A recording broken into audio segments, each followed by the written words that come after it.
right, and you walked along the right. We're both trying to reach the same place. We might not get there on time, but you know what's best. I know what's best. Let's just agree to disagree. Give this thing a rest, yeah. Baby, if you can, if you really care, baby, if you dare, won't you meet me halfway there?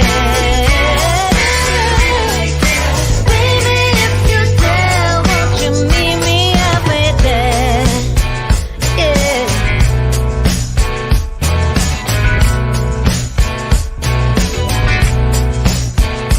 Each and every Sunday morning, you sit in your church pew. I'm sitting on a mountain taking in this glorious view. Well, I know your God is listening, and I know mine must be too. 'Cause if God is love and love is only, why do we argue? I don't know why.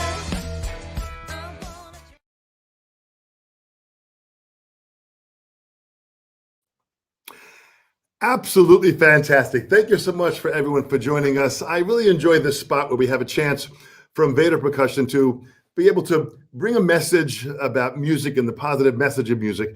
And we have got some very special people today that I am just so happy to introduce and bring to you. Wait till you check this out. First of all, a man that makes every song feel good and can keep everyone dancing with his absolutely impeccable groove. Fred Eltringham has had a long career of laying down some serious pockets on countless #1 songs, #1 albums, and Grammy-nominated performances for so many artists, including Miranda Lambert, Billy Gibbons, Willie Nelson, Carrie Underwood, Katie Lang, Tears for Fears, Lucinda Williams, just to name a few. But of course, with the great Sheryl Crow, who he has been working with since 2012, would you please welcome Mr. Fred Eltringham? Hey, Dom. Fred, thank you so much for joining us. This is great to have you here, and it's just so wonderful to see you again. I go back when you were younger, when I first met you, judging a contest that you were playing that you actually won. So this was incredible to see you again. I know, it's amazing. I can't believe it, actually. I haven't seen you since 1989, but when you were judging me. Well, but just actually, so you know, yeah. just so you know, in my beard, this is not gray. I use white out because I'm trying to get a more distinguished look. Nice. Thank you so much. It looks good. It looks good. Yeah. Yeah, I didn't have a beard back then either. So let me bring on this next special guest today. Sheryl Crow has sold over 50 million albums. Every studio album has hit #1 on the charts. She's pulled 9 Grammy Awards. I mean, she really is an incredible as a songwriter, harmony, melody, and tones, a multi-instrumentalist, band leader, producer, and most importantly, an extremely positive inspiration and positive energy, spreading love around the world. Would you please welcome Sheryl Crow? yay! Oh my gosh, that was such a nice introduction. And Fred, just hearing that again. Meet me in the middle. That You was a are funky rhythm just section. a badass. God. I know. I can't believe I recorded that in this tiny room right here, too. Oh my gosh. And the man bun, man. I mean, The man bun. man bun. Yeah, rocking the man bun. But I that went was man bun that day. deep, deep, deep. Well, Yeah, I the think good what's rhythm amazing, section you on that mentioned one. deep, Sheryl. What's amazing is Fred's deep pocket is just so, it's always so in the groove. It lays down and brings everyone together to one place. And Fred, just as you did on that first tune that we had, you are such a great artist to have. But I got to ask you, Sheryl, you've worked with some phenomenal drummers throughout your career.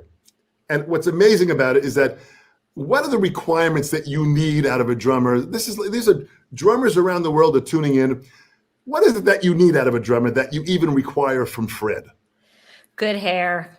No, you know, it's funny. I think because I was first a musician, I was a keyboard player in top 40 bands for years, and started playing bass out of necessity. And especially when you start playing bass and you're fronting a band, just making sure that the feel is something you don't have to think about. You just are, you're in it. And with Fred, I don't know if since we've started working together, which is 9 or 10 years, I don't think I've ever turned around and asked him to pick it up or slow it down or anything. I turn around and am laughing most of the time because he's just played something that kills me, and it's just such a joy. And that, to me, that's where the whole thing sits, is on top of somebody's feel. And it's so personal and so specific. And from the moment I started playing with Fred, it's just felt like an extension of my art. And I just get a kick out of it. I mean, I tell my band all the time, like really ad nauseum, that every time I'm on stage with them and particularly playing bass with Fred, I just feel blessed, especially at my age, to be surrounded by such great musicians and to never, I really don't remember ever turning around to give Fred a stink eye. And I've given some drummers some stink eye. Yeah, I don't think so. I never have. It's just a joy. And it's not even anything I have to think about. It's just playing with, the bottom end, just killer. Sheryl has such a good pocket and such a good understanding of where it's supposed to be at. I mean, she's such a great singer, and she knows where the feel is supposed to be, so she sings in that feel. It's like it's there already. You just have to kind of make sure that you're doing your job to make everybody else feel good. And we have such a great band that everybody's doing their part in that to make the music feel the way it ought to. So, but yeah, I mean, there's nothing better than playing with a great singer like that. For me, that's what I love the most. Playing a great song with a great singer. That's awesome. But it does make a difference though when the whole band is just. It's like we're all on a waterbed. It's awesome.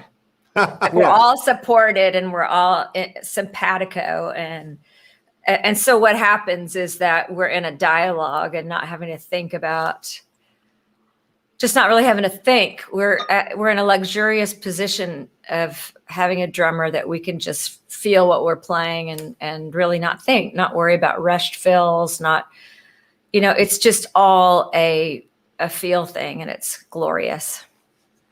It's pretty amazing. Favorite. It's pretty amazing when you think about just the pocket of Sheryl. When you say my band, what I love about that is it is just that everyone is just this piece of art that works together so well, because when you're playing, the energy on the stage is fantastic, and it really is a band sound.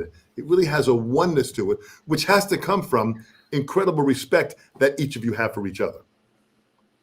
Yeah, I think so. I mean, I got lucky because I had a band for a lot of years, and then I made a record called 100 Miles to Memphis, and really changed the whole band,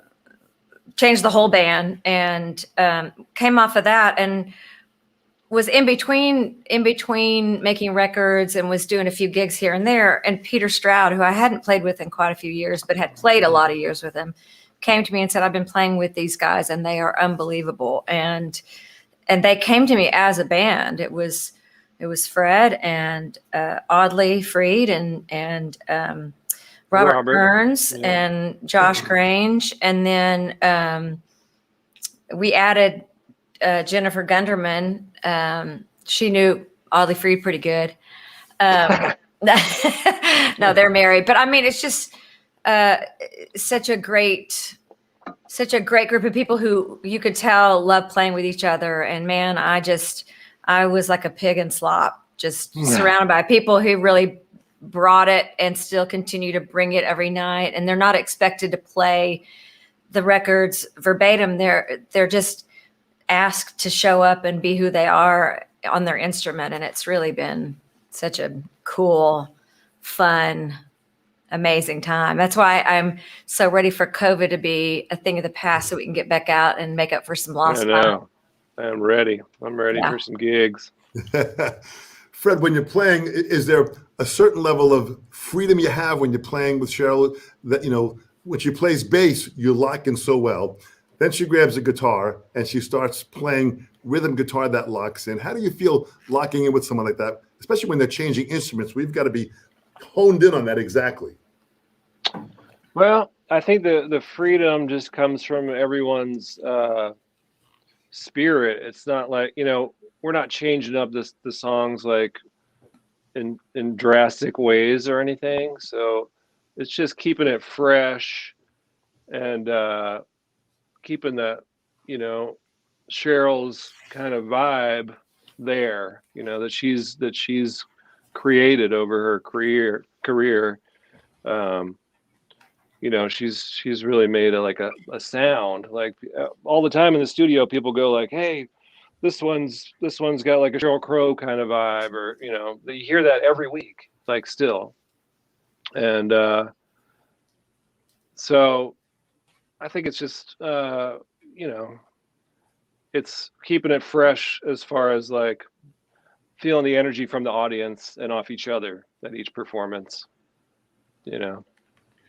What is it like being different at a large concert hall as opposed to being at the Iridium, a smaller room? You find that is the intimacy better? Do you like that to a higher level? Or how's that feel? You're closer to the drunk hecklers that. No, I was kidding. Yes, exactly. Remember that guy? There was one guy at the Iridium. But I don't know. It's just it can be more of an adrenaline rush, just being in front of that many people. Yeah. I mean, it's a weird thing, particularly this year, well, not this year. Gosh, this year happens to have been 2 years ago, but we did, I think it was Bonnaroo, and I think we played in the afternoon, late afternoon, and I looked out and I was like, there's nobody out there. Oh my God, what if nobody shows up? And by downbeat, the place was packed full of like people that were in their 30s, and there was like 140,000 people there, something crazy. And there is a giant rush for me, when not only people know the songs, but I look around and I can tell that the band is having a good time, and we're all it feels like being a kid again. It feels like a total case of Arrested Development. You catch yourself doing ridiculous moves because that's who you are on the inside. And it's, it's a cool thing. But then, there are those gigs too that feel more sacred when you're in a cool old theater and you can see people's faces, and that there are moments where you're really taking people away from what's happening in their lives, and they're in the collective, like Santana explains, that changing the molecules, we're all exchanging energy, and there's nothing like that either. So there is absolutely in your concerts a higher level of spiritual lift that happens. That doesn't happen with every performance at every concert, but you guys have this rock feel that just lifts people up. The music is fun that you're writing, Sheryl, and the feel, Fred, that you lay down is just such an incredible combination. How consistent does this happen every night? I want to say something about Fred. I mean, one of the things that, and I do feel spoiled in a lot of ways. There are great technicians everywhere, and I've played or I've sung on albums that have had incredible drummers. But the thing about Fred that I love and I respect is that he has a vast knowledge of all kinds of music. And for me at this stage in my life, and also really across the board, to share influences and to know that he's been listening and has honed in on a lot of the same stuff that brought me to where I am. And even stuff that hasn't influenced me, but was a part of my life. I mean, we in sound check, we can jam on a song from the 80s or 90s that's total classic rock that I might not ever do, but that we all know. And there's something familial about sharing influences and sharing references, and I think that goes a super long way, and it goes a long way just tonally and and locking spiritually when you have all listened to the Stones and you've all listened to the band and you're all familiar also with, jazz and the great blues players, and it's such a luxury to play with everybody. somebody like Fred that I know has a lot of the same music loves that I do. Oh, thanks, Sheryl. Yeah, it's true. I mean, we all have done our homework, I guess. You got to, we all, we've all played in tons of cover bands and stuff like that too. So we know like some of the cheesier kind of, top 40 things or whatever that we can just kind of riff on and laugh about. And we all come from the same place. Yeah. Listen, the fact that you come from the same place is why the groove and the excitement happens in every song. Let's talk about recording for a moment. Recording. So, Sheryl, you're coming with a tune. When you have a tune in your head and you want to present it to the band, is there a part that you hear that you want each musician or Fred to play? Is there a groove? Is there something that you're going to guide them along the way? A lot of times it is dictated by feel, and I've done quite a lot of writing with Jeff Trott, and he and I have a very similar feel. I mean, we're sort of out of the Neil Young book of a feel, and also some of the early '60s R&B and that kind of thing. And just whenever I'm producing, what I like to do is I like to have a template, of songs, or even maybe an album that I can say, this is the drum sound, or this is the feel. But if not, sometimes it stems from playing the song and Fred saying, oh, I mean, he kind of can dial up what he thinks would be a cool sound and even a cool feel. And we never have gone wrong with that. And that's generally the way when Fred comes in, it happens best. A lot of times Jeff and I will write to a loop, and then we'll kind of we'll play the loop for Fred, and then he may keep a little bit of that to play to, and then he creates his own thing. And that's kind of a beautiful way to do it too. Yeah, just trying to find my own spot in the track and making it feel good, Yeah, made it feel good. And also his sounds are always, that's another thing. We don't have to spend hours at a time finding a good sound, because he knows how to dial up good sounds. That makes a big difference. So is that, Fred, so when you hear a tune at first, is there, do you, how do you prepare yourself to take it in and what you're going to offer, and you have maybe different suggestions that you have? Is that? Yeah. I mean, usually Sheryl or whoever the artist is and producer will have an idea at first, but they're always open to what, I might have in mind too. And so I'll just kind of, after years of doing sessions now, you get better at listening to a song, one or two times, a demo or something, and your brain will go to a certain reference or something, or a sound that you go like, oh, this might be cool, or this might be cool. And you just go and start tweaking your stuff to get to where you're happy. You and the engineer kind of work together, and you just kind of see what works. But finding the space, Fred, who would you say your top 3 drummers are that have influenced you, that, give you that umbrella groove that you have? Who would you say the top 3 are? I would have to say, probably because when I was little, the first dude that I fell in love with was Mitch Mitchell. That was my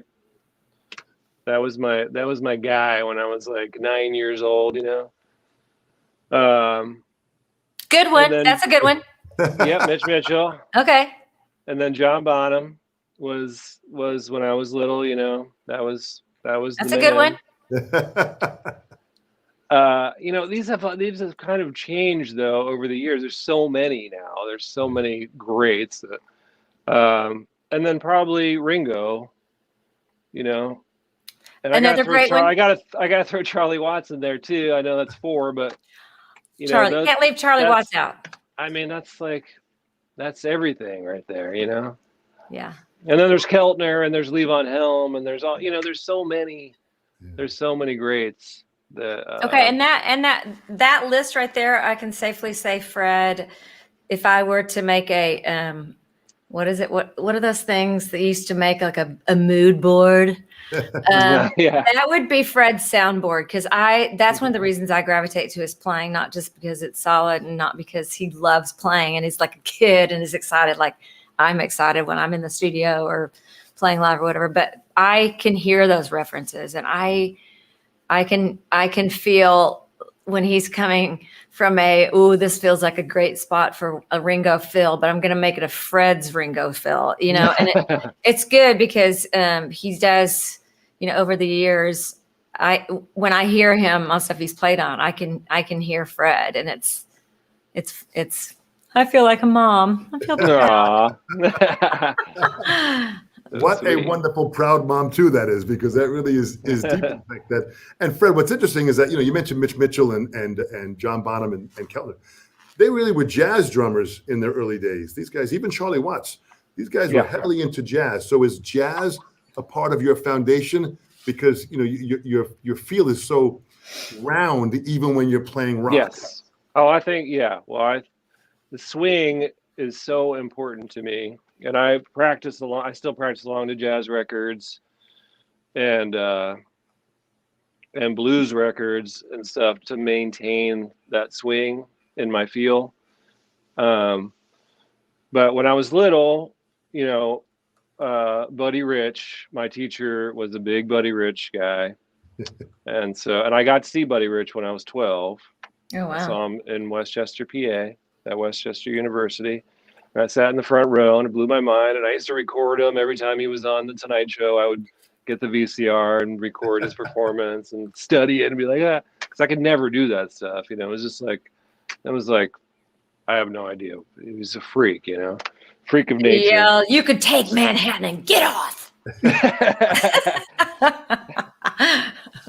But Sheryl, then, what would you say your top 3 influence artists are? Oh, wow. Well, let's see here. That's tricky. I would say I'm heavily influenced by the Rolling Stones and Bob Dylan. And my earliest influences were James Taylor and Carole King, just as a songwriter. But when I decided I wanted to start rocking out, I got into Rolling Stones. I got into the Flying Burrito Brothers as well. I mean, I was definitely influenced by country rock. I loved the Let It Bleed record. I loved Exile. I got into Bob Dylan. Actually, I got into Bob Dylan around the Nashville Skyline record, and then kind of went backwards with him. And those were my big influences. But it's funny because I was raised by 2 amateur musicians, my mom and my dad, who played in a swing band, and they would come home after playing standards with all their buddies, and they would listen to Buddy Rich and Stan Kenton and Duke Ellington and all that stuff. And then much later on, when I started doing jingles, this is so random, but the guy that produced Dave Weckls' record started hiring me to sing jingles, and I wound up singing on Dave Weckls' drum demonstration. I don't even think it was CDs yet. It was this was a bit like early 80s. Made my first trip to New York with Dave and met Chick Corea and Anthony Jackson. And I was really a snob about music. I would listen to, Keith Jarrett and, I was into like Tony Williams and Jack DeJohnette and just like a total music snob. Just always loved great drummers, but really the drummers that I loved are the ones that Fred has mentioned. I mean, Levon Helm to me was one of the greats, and was blessed enough to get to play with him and sing with him, and certainly Charlie, just incredible. And my other funny story too was, during that time when I was like total music snob, I was just like nerd about Steve Gadd, and I got hired to sing backup on a oh my gosh, I can't think of the guy's name. Big producer. Anyway, I got hired to sing on a record date, and Steve Gadd was just finishing overdubbing his hi-hat.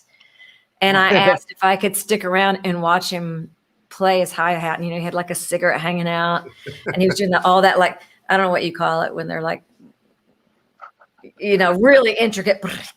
Yeah.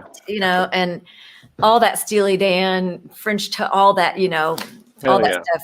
Love that stuff. Anyway, many years later, I met him, and he said, I feel like I know you. And I said, yeah, we have met. And he said, are you the girl that asked if you could stay and watch me play hi-hat on a session? I was like, that was me. That is so cool. That was funny. Leave it to Steve. Well, Cheryl's had Cheryl's Keltner play on her records, and Yeah. also Pete Thomas. I got to mention Pete Thomas. Oh, yes. Yeah. Because he's played on some Cheryl stuff, and he is one of my favorite drummers of all time. Oh my gosh. Yeah, he is. He's great. Love him. Because I loved Elvis Costello, and that whole world too of like Squeeze and the whole that whole that realm of songwriting. I love that. Listen, if I think about drummers that played with you, Sheryl, and what you did, Brian McLeod, Keltner, Michael Urbano, Pete Thomas, Jim Boygas, Greg Williams, Dan McCarroll, Steve Jordan, Sean Pelton, Jeremy Stacy, Abe Laboriel Jr. Abe and I went to Berkeley together too. Incredible. Really? Yeah.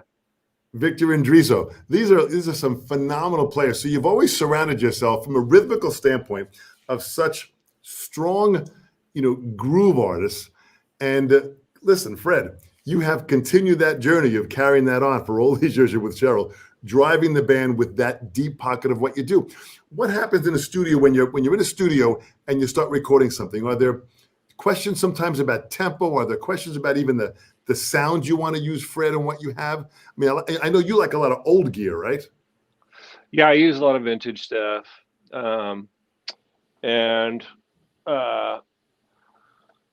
Well, it depends on the song, it depends on the track and how much space there is in the song. And a lot of times with Sheryl and whether it's like on the last record, she had Steve Jordan producing, and I went in on a couple of songs. I mean, Steve Jordan, another huge influence on me. They have an idea of what they want already, but so you got to find your spot, make it feel great. Cheryl's always going to sing great, and it's always going to feel good. So you just got to make it feel even better. I do like, though, I like, and Fred is good with this. And then I'll talk about Steve Jordan for a minute, but, Fred can play simple. He can play more intricate. He's super versatile, but one of the things too that I love is he has a good sense of when he plays what he's going to layer on top of that to make the rhythm track feel like a landscape. And that is really, for me, that makes it really interesting. I don't want a whole ton of stuff on a record, but I love it feeling deep and feeling it, feeling like you can walk into it. And there's something nice about having drums that feel like they're laying it down, but then you have other rhythms going that, that make it feel multidimensional. One of the things that we did on the Be Myself record, we did a bunch of songs and we did them really fast. And one of the songs needed a big drum sound. And we moved Fred down into the saloon. This is a big barn. And he had to play just with it in his earphones. In his cans, his ear goggles. And, just creating that sound and working with our engineer, Alberto. Chad Blake was. And Chad Blake was yeah, the man. engineer on that. And, Yeah. you know, between Fred and Chad, the two of them were like weird, mad scientists, you know, and they would just create stuff, you know, and it's fun that way because a lot of times that's what will, you know, send you in a direction or inspire you to pick up something you wouldn't necessarily pick up and add to it. And that's always exciting. With Steve, you know, Steve is, to me, one of the greatest drummers of all time. I mean, he's a combination of all the things that I love, and he's extremely exciting to play with. But also, I think he has such an incredible dictionary of the important deep knowledge. Deep knowledge of all different kinds of music and all different every musician you can think of, and just the history of it. And he brings such a weight to it and such a deepness. And I would not want to play drums for him. That would totally freak me. That freaked me out a little bit, I gotta say. Yeah, having to record with Steve producing was like, what am I doing? Why am I doing this? I'll tell you a quick that was story about awesome. this. I think Fred already knows about this, but I was a school teacher when they filmed Hail, Hail, Rock and Roll in St. Louis at the Opera House. And I was there the second night, and Steve was in the band. And then cut to 30 years later, getting to work with him, you know, those things are just kind of mind blowing. But, you know, him and the Expensive Winos, and I mean, so many other things. And as a producer, John Mayer, all that stuff is really exciting and fun to work with him, but also fun to bring Fred in to work for him. That was fun. Incredible. Also. with Steve playing congas. Yes. On that thing we had David Hood playing. Some guys from Muscle Shoals came up. Spooner Oldham and Spooner. That was incredible. I mean, I was like, this is insane right now. I can't believe this is happening. You know. Yeah. Well, it's really Fred, cool. You absolutely held your own. That's for sure, man. Because absolutely. And I've spoken to Steve several times, and he loves your playing. So just to go from there to have that level of Steve Jordan saying, I really love Fred's playing. This is pretty heavy when you think about it. It's very heavy, very, very heavy to me. Yeah, he does. He loves Fred. Yeah, I love him. What about electronics? You know, Fred, the electronic sounds, like there's some electronic sounds and loops and effects, like on Leaving Las Vegas, maybe Angels, Hole in My Pocket. You know, is that where does the electronic thing come into play? Well, Sheryl, those are, you know, loops that Sheryl and her team of people, when they were working on those records, came up with. I don't do any programming or anything like that. You know, when I do a loop, you know, it's just me playing and then manipulating the sound through, you know, the computer with plugins or something like that to make it sound more electronic. But so Sheryl she could tell you more about that stuff. I think we've looped Fred before. In fact, I think on the Be Myself record, we might have looped you a couple of times. Yeah. And then had you play over it, and, you know, did some layering and stuff like that. I mean, most of that kind of stuff. The looping stuff that we do has always been pretty organic. The Leaving Las Vegas, Bill Petrell produced that record. I can't tell you what he put on the some kind of gadget, but most of the loops that we've created for records have been really organic. In fact, maybe Angels has like a one of those wash things, and then we hit a shovel, and in fact, it was such a strange sound that when we had who is it we had come George play? Porter.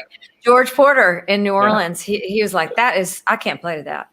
He's like, that sounds like shit. I cannot play to that. And you gotta fix that snare sound. We'll turn it down. He's like, you got to fix that. Yeah. He's like, that's terrible. Nobody can listen to that.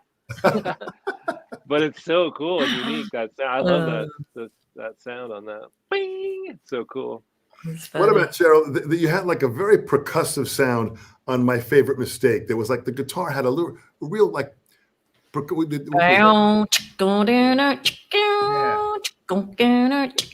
Yeah, that was just a little bit of a delay on a Telecaster, and Wendy Melvoin is the queen of funk, and she played that part. So. But that laid down a wonderful pocket, Fred, as you're playing this stuff, this is, listen, Sheryl delivers you such great songs and such. I know. But wait, I got to say one thing about my favorite mistake. My favorite mistake is, that has been the one song that throughout years of touring can feel just the slightest change in feel, or if it's played on the backside, it can really plod. And the second I played it with Fred, and ever since, like I said, I've never felt irritated or like, oh, I just can't wait till this song's over. It's just been it's just super easy. And he's the one drummer that through all these years just captures that feel, it's hard to find a drummer that can play a shuffle, that can swing, that can play straight, like 2 and 4 straight up and down rock, and know where to put it. And so my favorite mistake has always been a real test. And that song, it's effortless playing it with Fred. And I don't know if I've ever told you that, Fred, but that's the truth. Thank you. I appreciate that. I love that groove, that song especially. I love playing that one. Oh, it's beautifully pure in the way it is. Fred, when you're tuning your drums, is there a certain way that you tune the drums, whether it's for the studio, whether it's for a specific song, whether it's for a live event? Is there a process that you go to get the right sound? Because your sound blends so well with the band. How do you do it? Yeah, I do. I do tune it specifically. I mean, my ear just kind of will, if there's some note on a tom or something that's sticking out in a weird way, it'll bug me too and drive me insane. So I'll tweak it until it's, the toms are sort of in the key of the song, or work in that key of that song, and muffle them to a level where I think they fit best in that song, and the snare too, obviously. But I'm a tweaker with that stuff.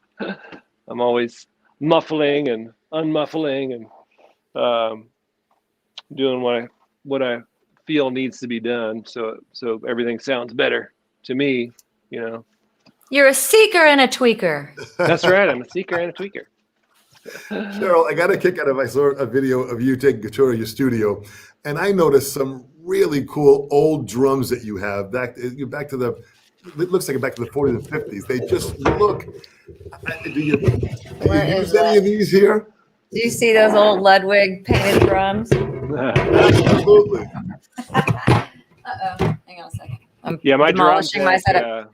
My drum tech Clay he's like, he helps Sheryl with a lot of those things, helps her find those. We do have a really cool collection of drums, and I am not a drummer at all. But, in the old Slingerland kit, I think we used a lot on the Globe sessions. And, there's quite a few. Well, we have quite a collection of snares. We even have a Black Beauty. Mm-hmm. And I love instruments. I love the history of instruments. I love what they bring. I love what they sort of inspire. It's a little bit like a great guitar will inspire you to write things that you might not write on another guitar or on a piano. And it just really, a lot of times with the instrument, has to do with the what it brings. So with a lot of these old drums, do you use any of those in any of the recordings? Absolutely. In fact, I think we used one of these. I think Steve used one of those on a couple things. Yeah, I think he did. I think he used one of these great big old Ludwigs, and we use your kits there all the time. Yep. Yeah, and a lot of times, obviously we have Fred bring in the stuff that he loves as well. But she's got some good stuff there. Yeah, and actually, you've helped me pick out. I think you helped me find that red, white, and blue kit. as I recall. I can't remember. But Yeah, anyway. she has a really cool old Rogers red, white, and blue sparkle kit. That sounds Why do I have fantastic. these? I don't play drums. Why do I have? Because I'm they're a so hoarder. cool and they sound great. Yeah. They And I've also used that look, Black Beauty a million times now. I love Yeah. that. they drum. look Yeah. they look great too, just like the signs you like to collect. They kind of have that vibe to them, which is just absolutely fantastic to look at. Well, everything's about inspiration, I think. Yeah. Yeah. Well, if those drums could speak, and going back to the history Yes. of how they are, where there'd be some story there that was for sure be exciting. Fred, you have a certain sound that you find. You like a lot of the old Ludwig stuff. You got a certain sound, like in how up front the ride cymbal was in First Cut, the deepest. You know, it's like, and even the snare sound on Still the Good Old Days. You get a certain, you know how to kind of find old stuff that just kind of fits in. Where's that come from?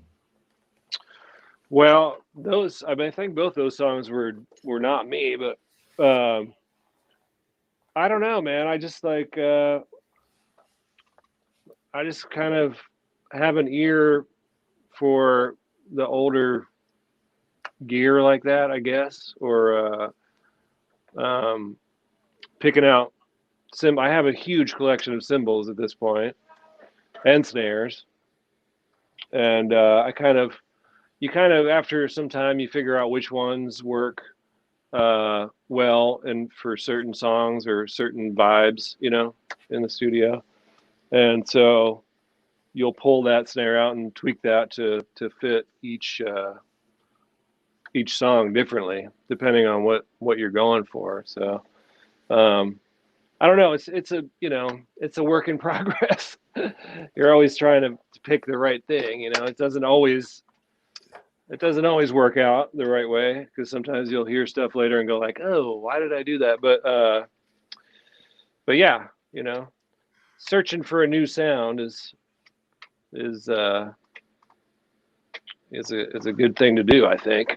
Well, you've got great ears. You've got great ears to be able to hear that and understand that. And I believe one of your first Ludwig drum sets was purchased at Jack's Drum Shop. It was, yeah, that green kit that I use all the time. That was that stop. Jack was Alan Vater, who we're doing this for at Vater Sticks. It was his grandfather that owned the shop. Oh wow! So yeah, I mean, here you are, talking about a full circle. You buying the drums. It's crazy. You're involved with Vater. This is really, really fantastic to see that whatever your passion was to research some of that older stuff really has shown its light in what you're doing. I bought that kit out of the window. I remember walking home that night. I lived right around the corner from Jack's on Hemingway Street there in Boston, right where Berkeley is. And it's an Avocado Strata Ludwig standard kit. I think it's from 1971. That's it right there. And and I saw in the window the day they put it in the window. It was, Johnny there had fixed it up. Yep, there it is on the. Oh my gosh! On the Today Show Yeah. or Good Morning America, Yeah. one or the other. That was the Today Show, yeah. How much And, is that drum kit in the window? Yeah. And I went in the next morning, first thing, as soon as they opened, and I bought it. And I had no business buying it because I was totally broke. But it paid for itself. That's right. I've had it, for, I don't know. That was like 1994 or something. So sometimes you have to bet on yourself. That's right. That's right. And you bet on yourself, and you also invested in yourself, Fred, is what you did. You really did. And that investment, look at how it's paid off. Listen, from the young kid that I judged in a drum contest, going back to the Stop judging me, Dom. It was incredible to, again, being able to where you are right now. You got to look back and pinch yourself and say, man, listen, your passion and your drive has really paid off. I know. It's crazy. When I think about like playing with Sheryl, even like I saw Sheryl play at the Orpheum in Boston. I think it was about the same year, like 1994. She was opening for Crowded House. Yep. And I was like, wow, who is this? I was a huge Crowded House fan. And then buying every record, I used to sit in our rehearsal space for my old band in Boston, and play along to those records because I loved the sounds and the feels and everything. And jump, whatever, how many years forward, and to get to meet her and play with her is really, it's incredible. It is. I can't believe it. It's awesome. It's a beautiful story. So let's go into this here. Don't crash here. It really is. It's just so wonderful. I'm the lucky one. And I got to tell you something.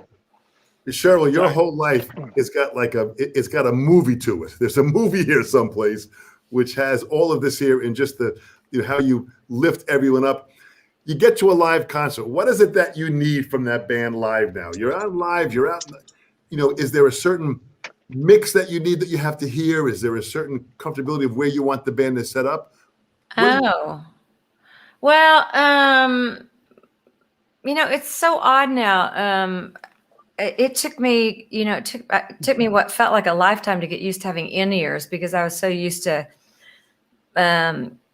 being able to hear everything and also feel, just to feel all that energy. You can still feel it, but you feel like you're a little bit like in a fishbowl. But I've gotten more used to it now. I generally, though, will wear one because I need to hear and feel the kick and to have a little bit of rhythm going, particularly if I'm playing bass. I need to be able to hear my amp. So I generally keep one ear in so I can hear vocals. But, I've always felt the support,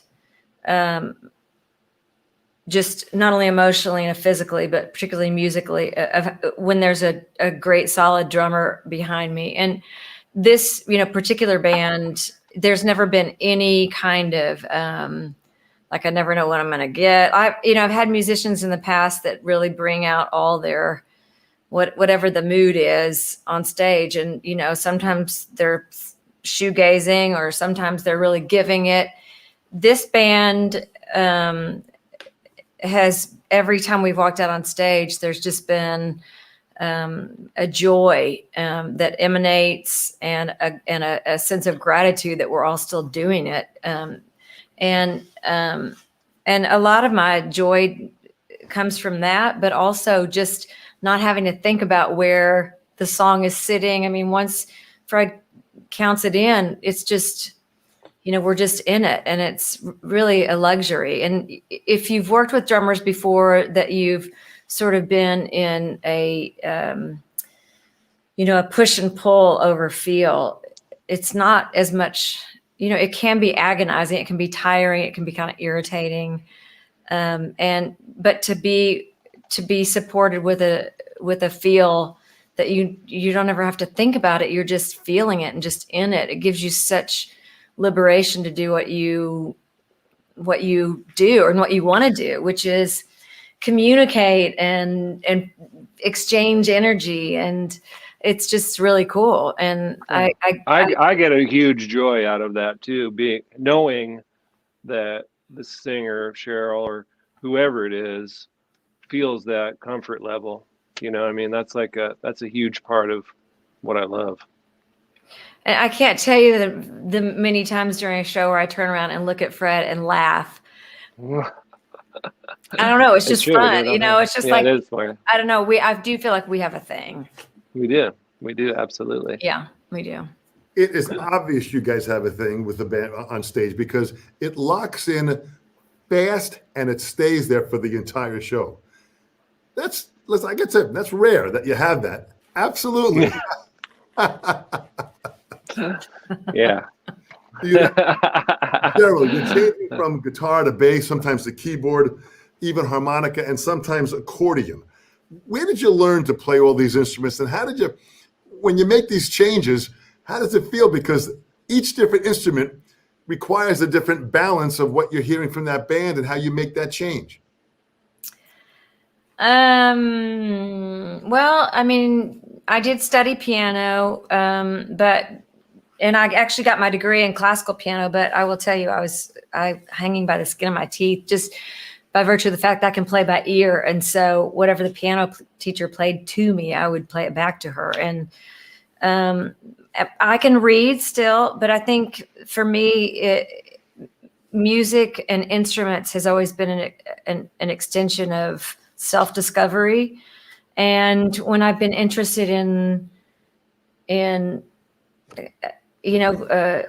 exploring or exploration musically, I've always gone to instruments, and I've taught myself just by listening to other musicians that I've loved. I listened to Jaco Pastorius ad nauseum, and then to Pino Palladino. Now I can't play like them at all, but just the melodic ideas and then the feel of just great meat and potatoes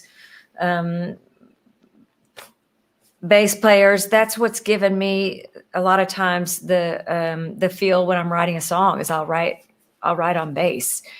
And so, when you're not a great bass player, then you bring in somebody to replay what you've played on the demo, and then it doesn't feel the same. And the song doesn't sit like it sat when you played it. Mm-hmm. And so then you wind up using your own. And just through the years, as I've started using my own bass, I've realized, oh, you need to be a better bass player than that. And it's been that way. I mean, an accordion is basically an extension of a piano. I did my first tour mostly on keyboards and Hammond. And then my second tour, I switched over to guitars. And then my third tour I played almost all bass.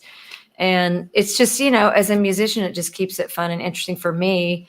But also it's just an extension of the song and how I wrote it, or just, I don't know. I can't explain it.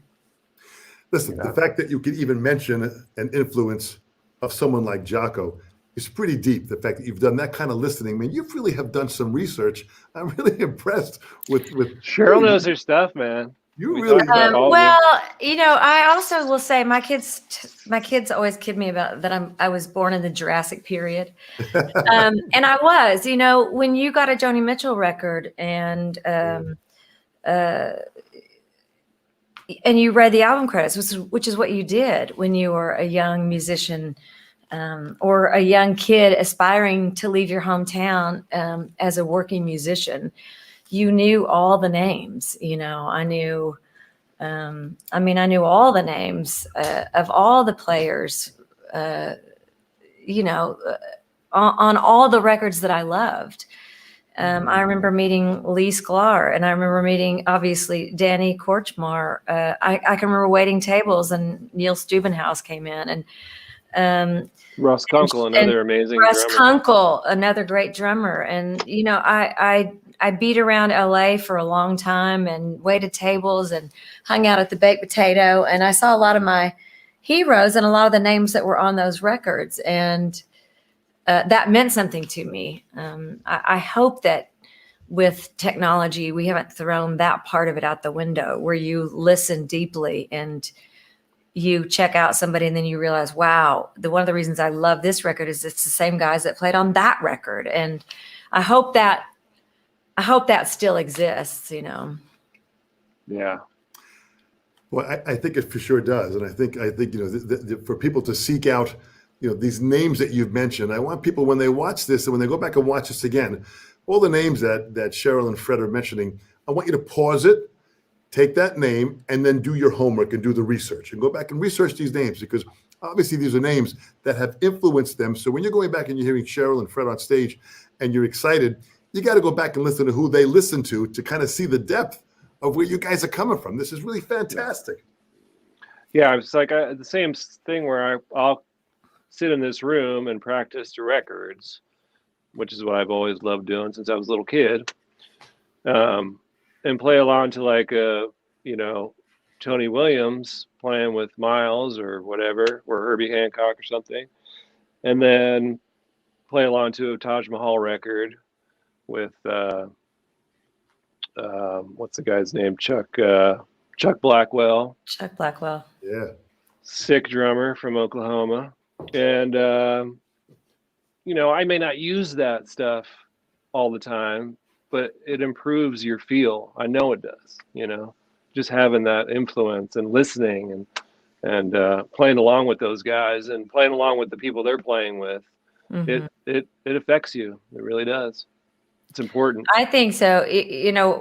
I'm always telling kids, in fact, I said this to my nephew recently, the best thing you can do is get into a cover band. Now, I don't know if Yeah. if that exists like it did for us, where we had to learn all of Motown. And I mean, Yeah. you knew who Al Jackson Jr. was, and James Jamerson, and you knew all that stuff. And when I was a kid, then, we'd be in cover bands and we'd be playing Southern rock. We'd be doing Derek and the Dominoes, and, and reading the lore of Jamie Oldacre and all those guys that were, and the guys in the band. And there was, there were always stories about him, and Leonard Skinner, and there was something mythical about being a musician. Yeah, absolutely. And mysterious, because there wasn't social media. So what you read about them and the stories that you heard was what made them more mythical and what made them larger than life. And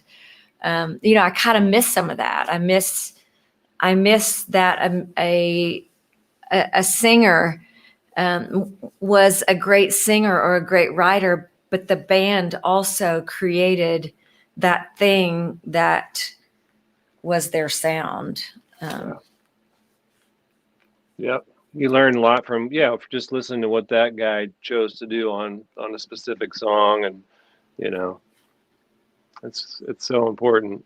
It is. It's so important. Well, there are also many of those tribute type bands that go out there and really play, literally recreating albums of songs from different bands, and they'll choose a band and they'll do this tribute and they'll go out there and they'll play. So I think we're kind of feeling more of that, where we're starting to go back a little further deeper to kind of prepare what's going to be coming forward to us.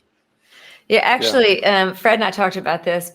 We both have boys, and mine are a little bit younger, but my 13-year-old who is playing bass has on his own gone back and started getting into the Beatles. And, I always wonder if kids now, even though they're supposed to be the 6-second attention span and everything's about pop music and top line and blah, blah, blah, if they just naturally, no matter how hard you push them into a direction, if they naturally will find it, if they're musically inclined, if they just naturally gravitate to the great stuff. And that's what I hope for this younger generation, is that, while they may be making memories to some of this pop stuff, that just by osmosis, their brains are being infiltrated with, the really good stuff.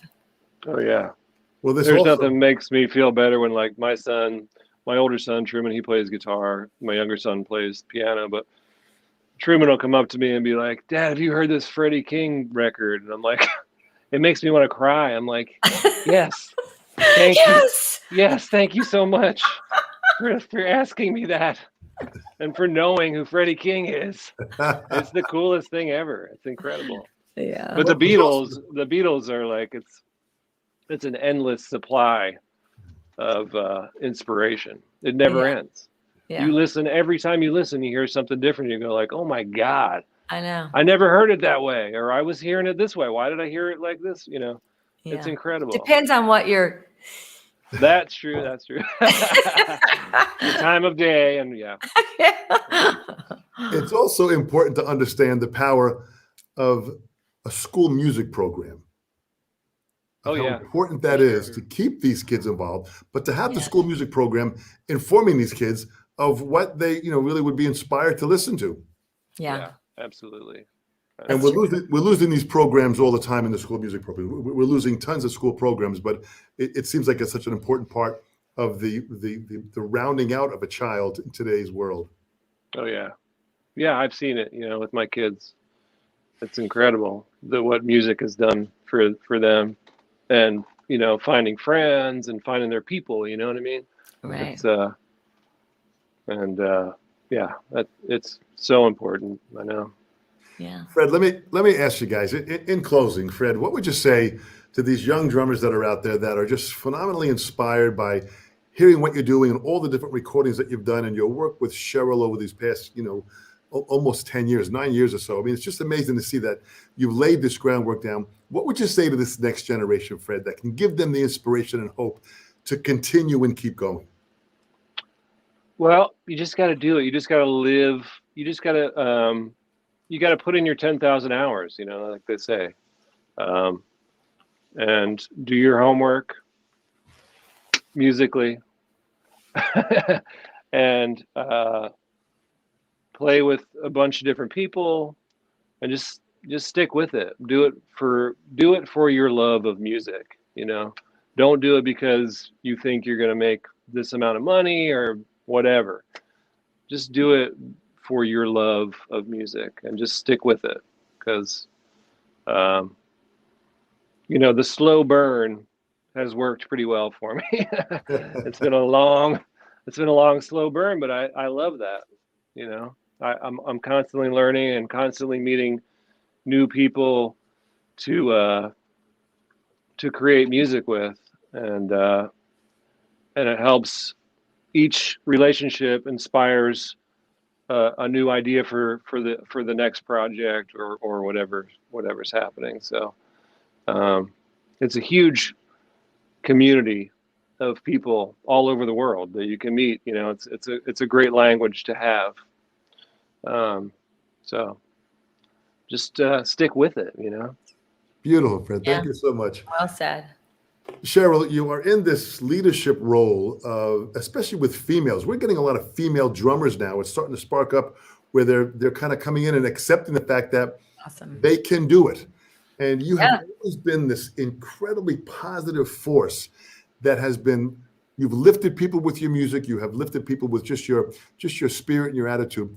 What would you say to this next generation that can give them really this feeling of courage to pursue their passion? What would you say to them? Well, I'm sort of on the same tip that Fred is about putting in your hours, but I also look at it sort of metaphysically, especially right now in our humanity, because I feel like as things have gone more the way of commerce, there'll be some blowback where everything seems to shift again back to not only the organic, but about music and art being a medicine. We've always gone to singer-songwriters. We've always gone to music, to live performances as sort of a tincture. I mean, and right now we're all extremely divided with technology, and the thing that does bring us together, where we actually we meld, is